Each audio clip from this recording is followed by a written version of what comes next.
Okay, to start off our unit on or our class on psychology, we're going to do a unit on psychological research. Now, first question, obviously, you got to think of is what is psychology? It's a word that often has a lot of things associated with it, especially that starting word psycho. It definitely brings certain things to mind. About crazy people. You think something about therapy and like psychology, like wards. Where you get like murderers and serial killers get sent. But realistically, psychology is something that it's all around us every single day. It's really something that never stops. 'Cause psychology is ultimately the study of the human mind and its functions. It has special focus on the behavior of people because realistically, we don't know what's going on inside of people. We can't read minds. We can't know exactly what people are thinking, but we can look at the behavior of people and observe that. And that'll give us some ideas as to what's going on the inside. Now, in psychology, we use the scientific method, which is something you probably heard before. And psychologists take the scientific method and apply it to this study of the mind. Now, big question is why is this necessary? It's necessary so we can really know facts, so to speak, so that we can do things in a systematic manner, and we know that the results they're not biased, they're not going to be wrong, we're not going to be measuring the wrong things. That we actually have results in data that we can put down and come to conclusions. For example, there are about 5 steps in the scientific method, depending on how you count it.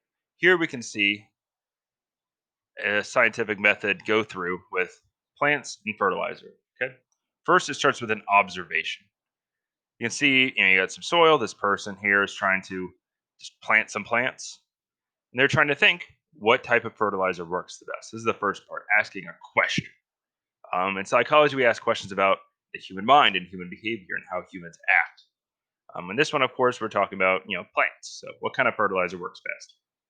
Then there's the hypothesis, where you make an educated guess about, say, which type of fertilizer is going to work best. The hypothesis is an answer to the question. Then you set up an experiment. You can see here that each type of fertilizer got put in one kind of plant. And at the end, we can see, well, fertilizer A worked the best. Therefore, the hypothesis was correct. Now, these are notes. You're welcome to write them down if you like. There is a lot of psychological research that shows that physically writing down notes and stuff helps you remember it better, but you do not have to as it's an online class. Now, as I was saying before, step one is to simply ask a question. Psychologists ask questions about how the brain works or how people will behave in a certain situation. These questions start with what if, what would happen when, how would a person react if or when. Then you got to do some background research. Now, this wasn't mentioned in the example before, but there have been a lot of other psychologists all throughout history who have probably done research on pretty much every topic there is. There are very few completely original topics. So you want to do some background research to see, well, what have other psychologists been doing? Have they found an answer to this question, or is there similar research that might relate to mine? It's often important, even if, say, you're repeating an experiment from another psychologist, it's important to do multiple experiments about the same thing. It establishes what we call reproducibility, meaning that you can do the experiment twice under the same kind of conditions, and you should get the same results. If you do the exact same experiment twice and you don't get the same results, something's wrong with your experiment. You need to go back and see what's wrong with it.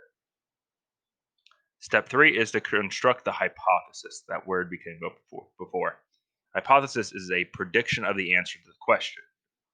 Now, as I said before, first step is ask a question. Hypothesis is trying to answer that question. It might be right, your answer might be wrong. Either way, it's okay. You're really just trying to establish a baseline.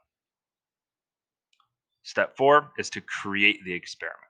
An experiment is just a way to test if the hypothesis is correct or if it's incorrect. Um, Psychology is kind of especially difficult compared to other sciences because, as I said before, we don't really know what's going on inside people's heads. We can look at their behavior. Sometimes, we're starting to you do things with like reading brain waves and things like that, but we still don't know what people are thinking.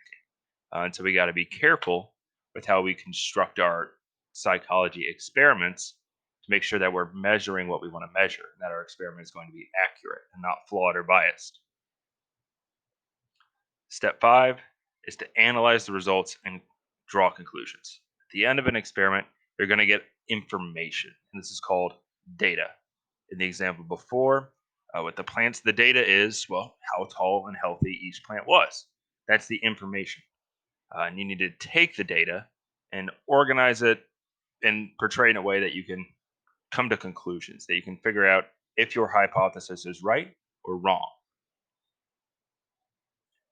So, question is, to wrap this one up, is what is a question that you have about human behavior and thoughts? We will be going, you will be constructing your own psychology experiment. So I would make this a question that you could test. Um, Part of this project is that you have the option of actually carrying out this experiment for bonus points. So don't make yourself do the same work twice. Try to think of a question about human behavior um, that you could feasibly make an experiment